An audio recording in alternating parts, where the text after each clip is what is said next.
Delgado ain't exactly drunk with love for the Toronto media. Will his words be hung over his head? Once upon a time, the Yankees were seen as bullies. Is it possible that now they might be baseball's underdogs? Barry is seen as one of baseball's great bullies. For $20 million, would you throw your hat in his ring? Here's what our ring has. Vanessa Webb, Lou Cause, Tre Smith, and how cool is this? Dave Mustaine. Bring it on.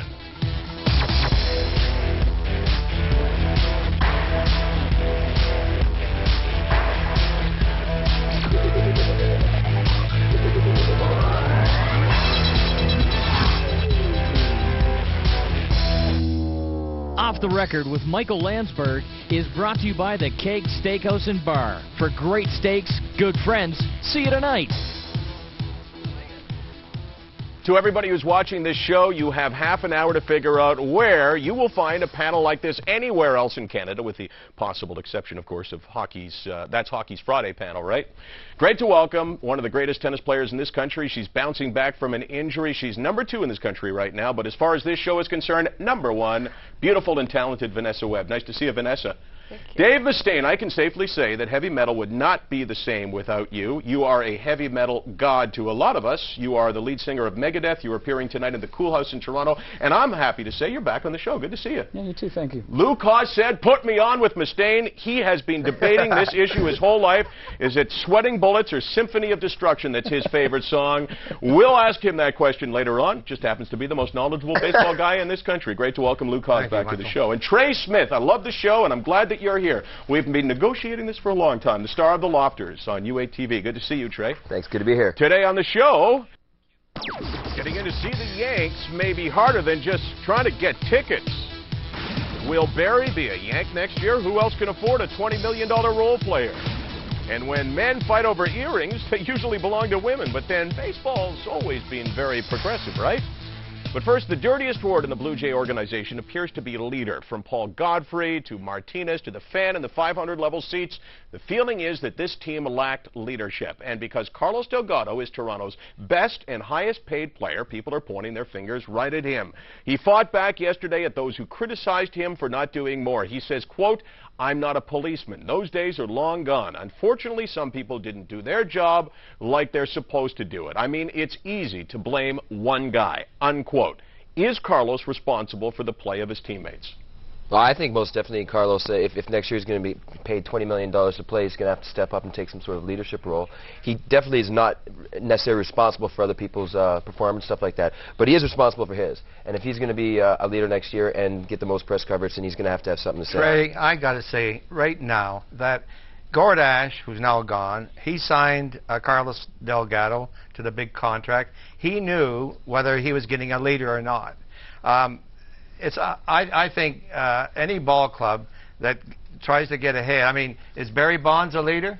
Yeah, I agree. I think he's for $68 million. I think what they wanted his hitting, and they wanted his home runs and his RBIs. And I think oftentimes on a team, the highest paid players are not the leaders. But I think $68 million or any type of millions of dollars should buy a little bit of leadership, for instance, but you take Cal Ripken. Cal Ripken, I think this year was paid for his leadership. He wasn't paid for his hits. I mean, his batting average was around 220. Where did Baltimore finish? Personally, I'm surprised that he was a policeman myself. I didn't see him. I didn't know policemen could play baseball. Carlos Delgado, great ball player, outstanding ball player. But did you ever see him connect, knock anybody down? Is that the type of leadership we're looking for? There's different kinds of leadership, and I think the issue here is whether or not the expectation can be placed on a player. I mean, we can tell a player, you know what, you got to steal more bases. We can tell a player, you got to change your game. What's wrong with telling a player, you got to step up and you got to be more of a leader? And I understand Delgado's feeling because he feels like he's being crapped on. But I understand the fans who want to say, hey, you know what, Carlos, give us a little bit more. I think they need to get rid of the suite windows first off, because I think maybe the team's spending too much time looking up there for some action and not paying attention to the game. I told you, Dave, close those windows. The scary thing about being a leader on a team is definitely when the team goes down and there's a slump, he's the first person they blame. Yeah, but what is a leader? I mean, does he lead? Does he lead by example, by his work ethic, or does he lead by being a yeller? I mean, is Bonds a leader? It's a combination of his performance, his persona, the way he talks to the press, and the way he represents the team. It has to be a mishmash. Yeah, I think a team that's got 4 good pitchers, a great pitching staff like the Yankees have and Seattle, they're not talking about leaders there.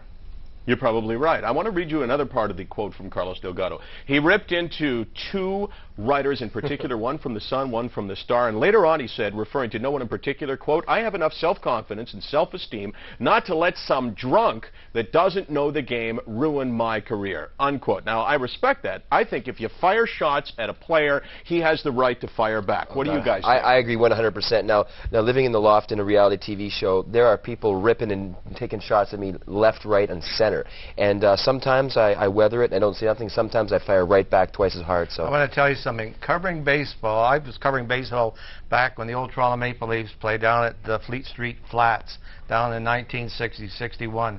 We always had a lot of booze in the press box. Today, you won't find a bottle of beer in the press box, and most of the ballparks have done away with it, the free alcohol. Yeah, but I think if you're looking at the issue of if he's accusing a reporter of being an alcoholic, I think there's still a lot of stuff that these reporters could report on, a lot of stuff that isn't reported. They could report on when athletes are doing, who's drinking, who's doing cocaine, but they don't. I mean, there's a fine line, and I think, you know, I agree that, you know, sometimes reporters are unfair, but at the same time, I think they're sort of covering the asses of the players. Yeah, they're covering their own asses. They have something called defamation of character, and if something like that happened in America, I'm pretty sure that the journalists probably would be suing the athletes because they're doing something like that. But for me, I live in Phoenix, Arizona, and Charles Barkley was one of our players for the basketball team there, and he said something really ridiculous, which made me nauseated when he said that I ain't a role model. You know, your parents should be your role model. Well, unfortunately, if you're a public figure and you're an athlete, you have a certain responsibility to people. So when you do certain things like that and you act like an asshole on TV or in the press or whatever you do,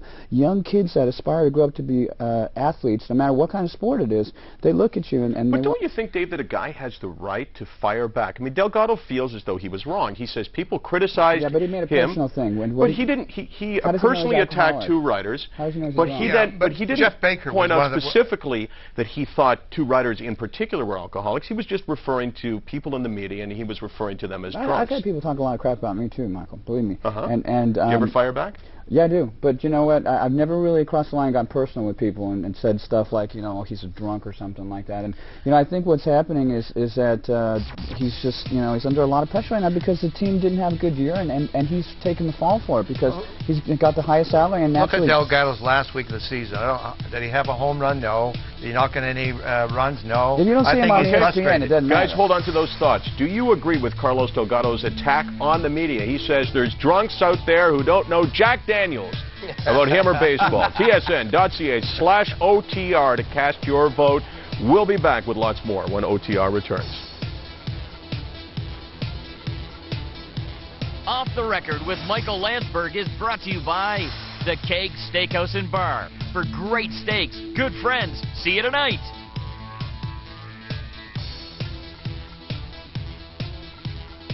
Everybody knows that the brains behind the BC Lions, Adam Rita.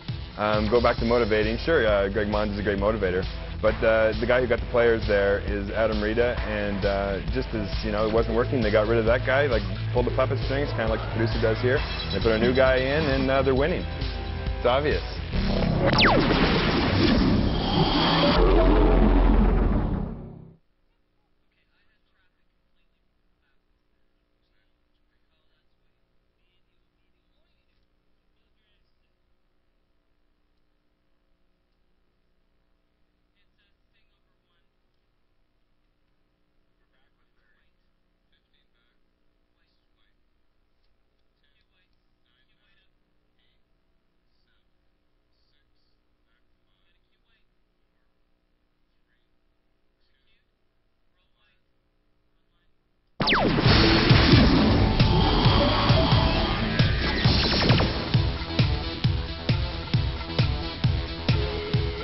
Barry Bonds is coming off what his manager called the greatest season ever. Perfect time to become a free agent, you'd think. But remember, this is Barry Bonds. I don't know how long the lineup for his services will be. The question is not whether you think Bonds can help your team. Hello, 73 home runs. I think he's going to help. The question is, would you build your team around him the way, say, Texas is building around A-Rod?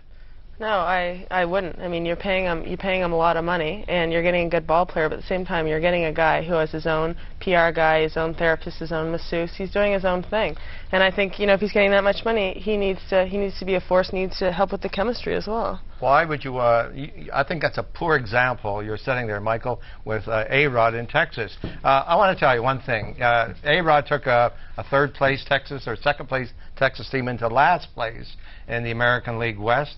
So try to build it around one ball player, I think, is an idiot. All right, I got to say it is a good idea. He's what? How old is Barry Bonds? 38 now. Yeah. He's 38 years old. He's got a lot of experience behind him. He's got senior leadership, and it's kind of when a team like. But he's not a leader, 38 years old to build a team around. I'm sorry, Trey. No. Maybe you're just young. You don't realize the longevity of an athlete. There's not a time to build a team around somebody 38. You build a team around pitching. And the thing is, pitching his is name what wins. in the off-season is Junk Bonds for a reason. I don't know how in the hell that the first 10 yards from home plate to first base turns into molasses whenever he hits a home run. He needs to be humbled in this home run thing that he has right now. I completely agree with the fact that he's a puppet with the PR and everything that he said. But who cares? I don't like it. Who cares exactly? Who cares? Baseball, I think, is one of the few sports. Baseball. No, but Okay, baseball is one of the few team sports, I think, where you can buy a team. But you can't just buy one guy. You got to buy 15, and unless you're the Yankees, you can't afford to do that. But I mean, I don't think he's going to make a big enough difference. Leadership is kind of like Doug Gilmour's old, and he's still being going from team to team as a senior leader. Mark McGwire hit all those home runs. Is he a leader? Where's, he batted like 180 What's this year. your problem with Barry Bonds? You're a historian, right? So you would agree that Barry Bonds has just come off the greatest season of his era. And I would imagine you would agree, and cut me off if you don't agree, and you can point your finger at me with the disrespect the way you did before. Cut me off if you don't believe what I'm saying. Not only did he have this amazingly outstanding season, but the fact that he's 38 years of age is far less relevant given the fact that he's never played better. So if you look at all of that, how could you not want him as your left fielder? What's your problem with Barry Bonds? I have no problem at all with Barry Bonds. But where did San Francisco finish? They didn't win their division. They didn't win the wild card, and he hit 73 home runs. So only the players on teams that go to the postseason are worthy of we're talking about leadership.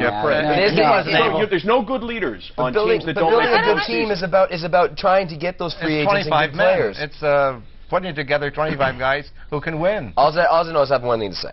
All right, if you bring Barry Bonds in a team, he's going to make that team bigger and better. Kind of like his arms lately, if you know what I mean.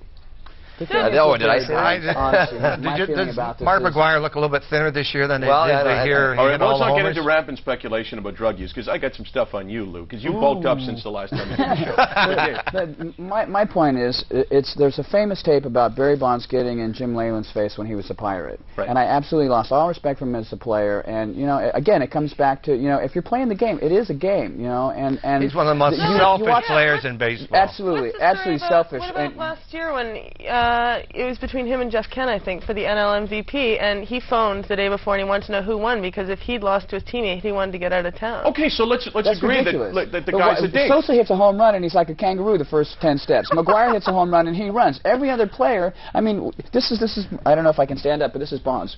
Come on, run around the bases already. We've seen you hit enough home runs, damn it.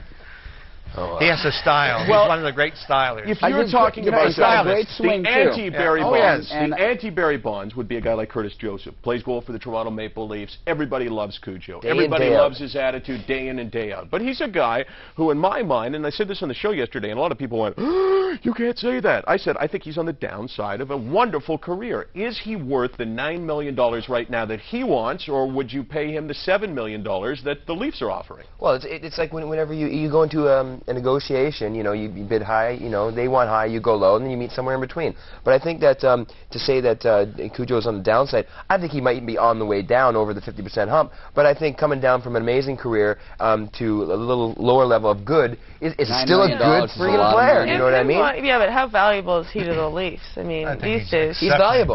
Exceptional value. I think he's a leader. The guy, the last line of defense, and your goalie, I think he's the most valuable player on that Leaf team. And not only that, so you would pay him, Lou? Yes, I would. So yes, even though you hang on Barry Bonds the fact that they are not in the top four teams in their league, right? Yeah, right. Right. The Maple Leafs only made it to the second round of the playoffs last year with their great goaltender who gave up 6 against New Jersey. Why would you hold what you did against Barry Bonds and not Curtis Joseph?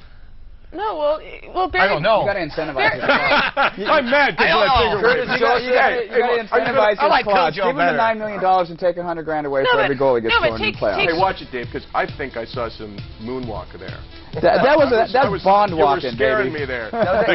The king of heavy metal moonwalking, I can't handle that. Right, okay, well, it's a good thing that you saw what looked like it, because I didn't do it. Well, we'll take a break. More OTR in a moment.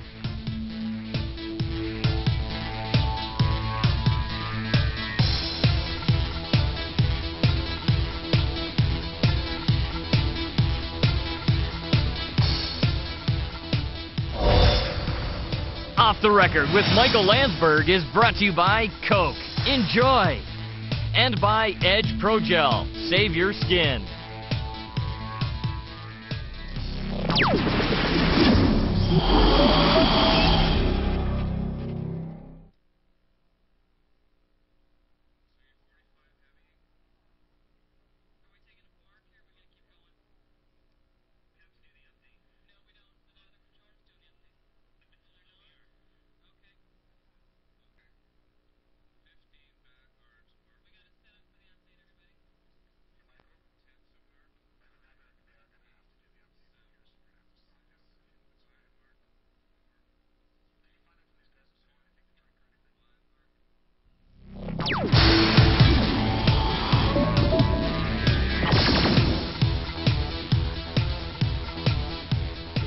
Baseball playoffs, of course, are now underway, and with retaliation being promised by the terrorists, you have to be a little bit worried that the people in the stands could be in some danger. The Mariners' Aaron Seeley said, quote, "If the World Series were canceled, it would be disappointing in a baseball sense, but it would also be one of those things that would be better for the people. If you're going to endanger 50 to 60,000 lives, then don't play," unquote. It's the biggest crock I've ever heard come out of someone's mouth. You're basically telling someone that a country, like you have the president up there saying, go out and go, you know, do your life, buy the car, buy some clothes, go out to a friggin' baseball game. If your life's going to be endangered, it's going to be endangered. The what if of that happening? Sure. Did if they he was call a off prodigy any and NFL it games happened, on the weekend? Should all sports be terminated? Well, I think also this is going to be a long-term thing. It's going to be, you know, it's years and years. I think no one says it's going to be over within even maybe 4 years. So what, is everyone going to hide in their basement, in their bomb shelters for 4 years? That's ridiculous. Go about your life and you know, like create some revenue for this country so it doesn't slide into a recession. If they want to attack, all the security in the world is not going to stop a terrorist if he wants to make a move. It's true. No, but Dave?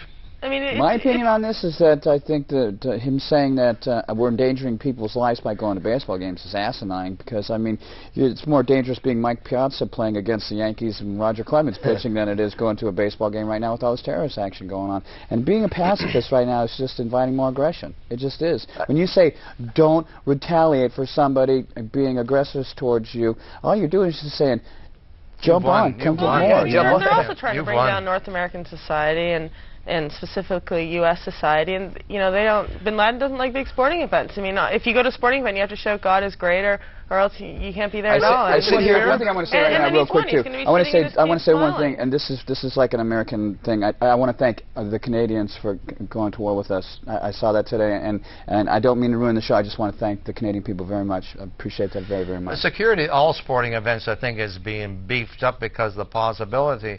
I was at the races at Longchamp, and you know you had to get through 3 sets of security to get into the race. You know what? I disagree with you guys to some extent. I agree with you in spirit, but I think that this time is not a year from now. This is not 2 months from now. This is, you know, a couple of days or a couple of weeks in the case of the World Series after the United States and Canada, as you mentioned, have invaded another country. And I think it's relevant to, at that point, take a step back. But let me ask you, because in wartime, which is where we're at right now, there are some freedoms that we give up. And one of them is freedom of expression and freedom of speech. During the Second World War, all the sporting events went on. They still play baseball. No, but I want to ask you this question about freedom of speech. Even in Europe, they had. Would you have a problem with an athlete who came out and said, "I'm for George Bush"? Probably not, right? Would you have a problem, though, with an athlete who said, "War is wrong"?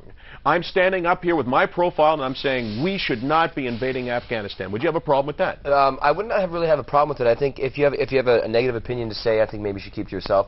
But if you live in the United States, you live in Canada, or anywhere in this country, and you voted, it's a democracy, and you voted for that person to be in power, you don't go about and say something bad about him afterwards. But Muhammad Ali decided that he wasn't going to go to war. Elvis Presley enlisted. Those are 2 different types of people. Muhammad Ali was the greatest, and Elvis Presley was the king. You know, there's two different types positions. of wars. Right. When Joe Louis and Ted Williams and all those athletes, Bob Felly went off and fought in the Second World War as compared to the Korean and then the Vietnam War. Now you have this is a strike against terrorism more so than a war between you know, a world war.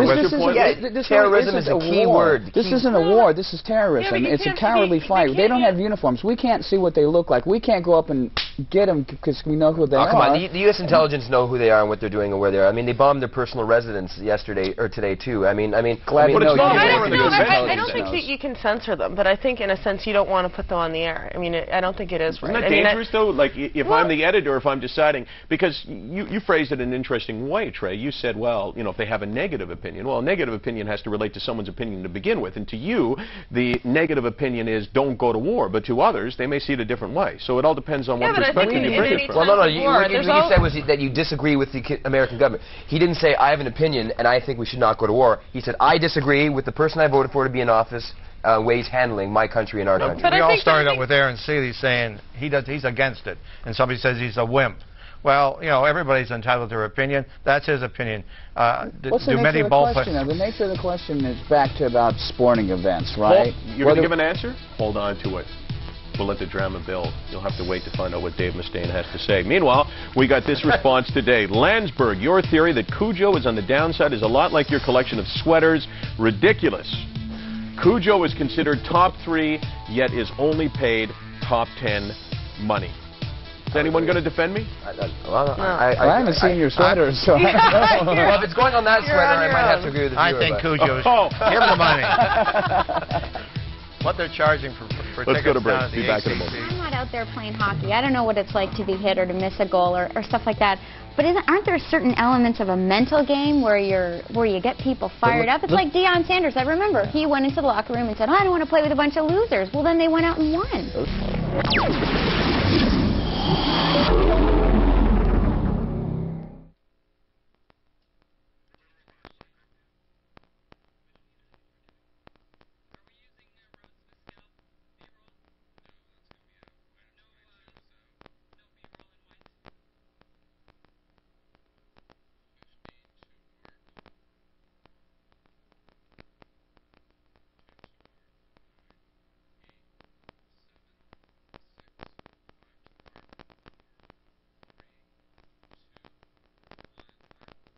Time winding down on a great show. Vanessa, you've been hurt, right? I mean, you guys are relating. That's okay. I got no problem with that. But just let me interrupt for 1 second and say, you've been off for about 8 weeks now? And you're returning to the court, right? When and where? I am returning next week in Florida, and I think it's just about time because I played this morning and outside, and I mean, my hands are still frostbitten.